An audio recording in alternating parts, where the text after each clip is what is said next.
రోజులే బాగున్నాయి. టెన్షన్లు, ఒత్తిళ్లు, డబ్బు సంపాదన, ఇలా అతిగా ఆలోచనలు లేకుండా ఉన్నంతలో కుటుంబమంతా కలిసి ఆనందంగా గడిపిన ఆ రోజులే బాగున్నాయి. ఆదివారం ఆటలాడుతూ అన్నాన్ని మరచిన ఆ రోజులే బాగున్నాయి. మినరల్ వాటర్ గోల లేకుండా కుళాయి దగ్గర, బోరింగుల దగ్గర, బావుల దగ్గర నీళ్లు తాగిన ఆ రోజులే బాగున్నాయి. ఎండాకాలం చలివేంద్రాల్లోని చల్లని నీళ్ల కోసం ఎర్రని ఎండని సైతం లెక్క చేయని ఆ రోజులే బాగున్నాయి.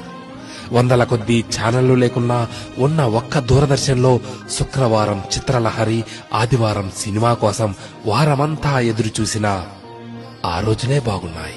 సెలవుల్లో అమ్మమ్మ, నానమ్మల ఊళ్లకు వెళ్లి ఇంటికి రావాలనే ఆలోచనే లేని ఆ రోజులే బాగున్నాయి.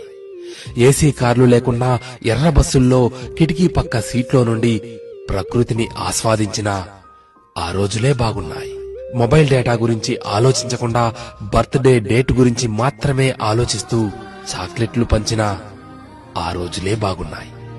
మటన్ బిర్యానీ, చికెన్ బిర్యానీ లేకున్నా ఎండాకాలం వచ్చిందంటే మామిడికాయ పచ్చడితో అందరం కలిసి కడుపు నిండా అన్నం తిన్న ఆ రోజులే బాగున్నాయి.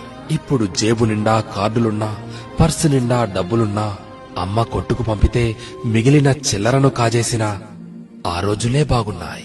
ఇప్పుడు చేతిలోని సెల్ నిండా గేములున్నా, ఆట స్థలంలో బ్యాట్ మార్చుకుంటూ ఒకే బ్యాట్తో క్రికెట్ ఆడిన ఆ రోజులే బాగున్నాయి.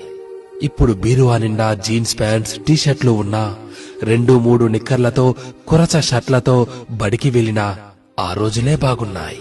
ఇప్పుడు బేకరీల్లో కూల్ కేకులు తింటున్నా, 25 పైసల ఆశా జాకెట్లు తిన్నా ఆ రోజులే బాగున్నాయి. ఇప్పుడు రకరకాల ఐస్ క్రీంలు చల్లగా నోట్లో నానుతున్నా, నాన్నమ్మ, అమ్మమ్మల చీర కొంగు పైసలతో పొల్లైసు కొనుక్కు తిన్నా ఆ రోజులు ఎంతో బాగున్నాయి.